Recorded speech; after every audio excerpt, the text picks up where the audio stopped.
Okay, this is our next part in the 20th New York State Militia at Gettysburg. Now, as the men of Company K arrived at the Emanuel Harmon house, they were, and that was a large brick structure that sat here on the crest. Now, today I'm standing at 165 Old Mill Road, and this house stands here. Actually, the house actually stood right here alongside of the road. Today where the number 165 and this triple trunk tree is, that house, which was a large two-story brick structure with 18-inch brick walls and very heavy wooden shutters and doors. It made this house a fortress. The barn sat over by these houses here, and then there was a smokehouse that sat about right here. As the men arrived here, the house was occupied by Miss Amelia Harmon and her aunt, who had hid in the upstairs.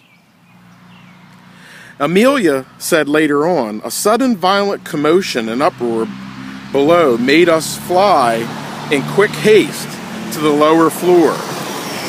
There was a tumultuous pounding with fists and guns at the kitchen door, coupled with Baldwin's men yelling, 'Open up, or we'll break down the doors,' which they proceeded to do." So I'm actually going to break down the door here, bang, and enter into the Emanuel Harmon house. As the ladies unbolted the door, a group of powder-blackened, mad and rough-looking men from the Ulster Guard came crashing in. The women were ordered to the basement as the troops occupied the first two floors of the brick house. Within minutes, Private Addison Hayes was struck in the right arm. Hayes was a 23-year-old farmer who was now about to have the upper one-third of his arm amputated. First Sergeant Genial J. Judd carried his comrade to safety, and he would be wounded on July 3rd of 1863. Now, while the advance company of the 20th New York State Militia continued to fight with enemy skirmishers, a lull in the general fighting that was back in this direction began to take place as General Henry Heath regrouped and reformed his tired troops. An officer back on the ridge, seeing the Harmon house on his binoculars, exclaimed, "20th New York State Militia, Army of the Potomac. By God, I have seen that damned color too often not to know where it belongs." Sometime in the early afternoon, the Company K, which occupied the house, their advanced position became the focal point for enemy sharpshooters. Lieutenant John Young, second in command of Company K, left the Emanuel Harmon house and ran back to McPhersons Ridge, reporting to Colonel Theodore Burr Gates that Company K needed help desperately. That task fell to Captain William Cunningham of Company G, a Greene County company. His second in command was First Lieutenant George Malks, and they had 34 men. Now, Private Bernard Halstead was wounded here, and we're going to talk a little bit more about the action taking place here on the Emanuel Harmon Farm house, in which we're standing right here along what was then the Keystone Mill Ridge in our next part. This has been our next part in the 20th New York State Militia at Gettysburg on Gettysburg Battlefield Facebook.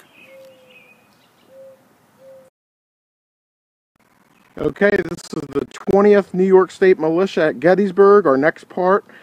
Arriving with his small company, Cunningham's 34 soldiers joined Company K in their 38 and held this farm as rebels increased their fire and directed it. Now, I'm going to again take a little tour of the Emanuel Harmon Farm.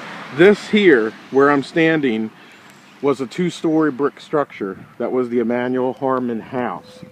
The outbuildings were the smokehouse. The smokehouse once stood right here where this window and this little addition is, and actually underneath here, the owner of the current day house about 6 or 7 years ago found some old looking brick foundational stones under there, which may have been part of the smokehouse. And then of course the barn sat over here where you see this large house today. And as you look at the ground west here, this is where the Confederate troops, the 52nd North Carolina, would have been coming from, also the men of Pettigrew's brigade. They would have been advancing toward our camera, and their aim would have been right here where the Emanuel Harmon house once stood, right here as this structure. And if you look at the ground, right there where that tree is the highest point on this side of Willoughby Run. Of course, the ground dips down the Willoughby Run and then comes up again over McPhersons Ridge. All this tree area here that's here today and houses were not here, so the men of the 20th New York State Militia on McPhersons Ridge could see what was going on here, as well as the Confederates advancing here. On our next part, we're going to go back to McPhersons Ridge, and then we'll come back here to the Harmon Farm as well. This has been our next part on the 20th New York State Militia at Gettysburg. Okay, this is going to be the 20th New York State Militia at Gettysburg, our next part.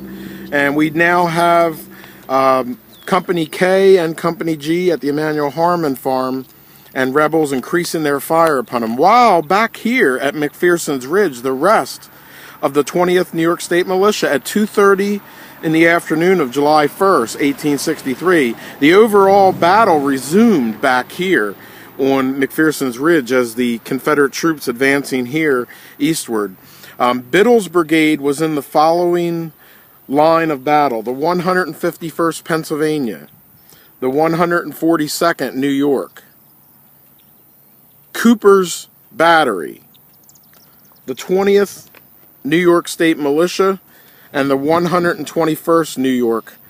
That was their brigade line. Biddle gave Colonel Gates control of the left wing, consisting of the 121st and the 20th New York State Militia, and he screened the movements of Cooper's Battery and the 142nd and the 151st. So now what we do is we have Biddle on this side of the line screening and watching the movements of the 151st, the 142nd, and Cooper's Battery, and then the 20th New York State Militia commander, Theodore Berg Gates, is now in command of the left wing here, consisting of the 20th New York, his regiment, and the 121st New York, which are now working closely together. And that's what's happening here. And we'll talk about this a couple parts. We're going to go back to the Emanuel Harmon Farm and then come back here.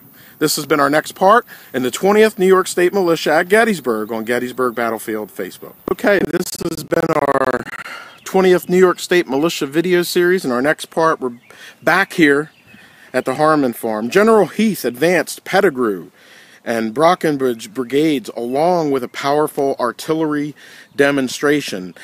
General J. Johnson Pettigrew's force was on the right of their line. Of course, the right of their line would have been here, the left would have been toward the Chambersburg Road. And coming here in this direction toward the Emanuel Harmon Farm was the 52nd North Carolina. To their left, the 47th North Carolina. To their left, the 11th North Carolina.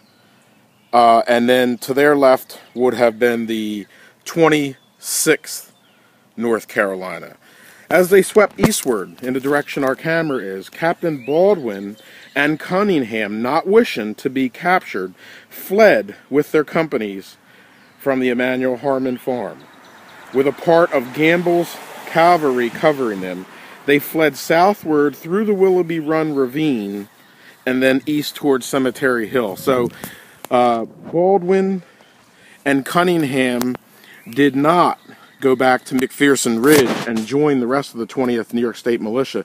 That is important because after holding these soldiers off for over an hour, and the amount of men that the 20th New York State Militia came to Gettysburg with, and we did mention that in our first video where we took a look at the monument. Now they're down an additional 65 to 70 men, maybe a little less when you count dead and wounded here at the Emanuel Harmon Farm. And those two companies would not join them on McPhersons Ridge over here.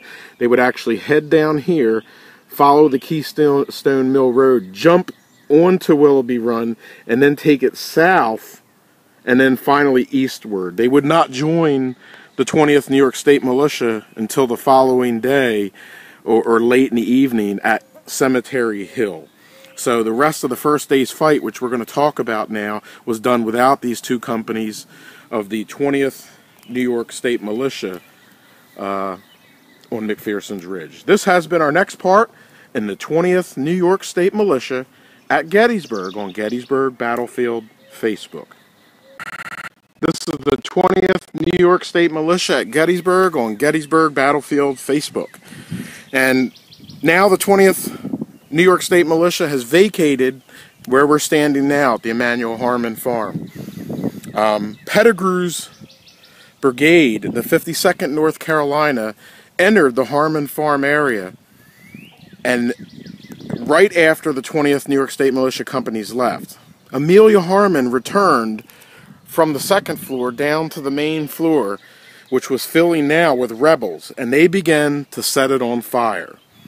After pleading with them to no avail, the two women fled and left westward through Confederate lines, most likely taking the Keystone Mill Road and then turning to the right or the north, going toward Hurd's Tavern. They would be behind the Confederate lines for the remainder of the Battle of Gettysburg. The 52nd North Carolina, again, was here, and they were the ones that began to set the house ablaze, and never again would the Emanuel Harmon Farm or the McLean Mansion stand here as a fortress on this hill.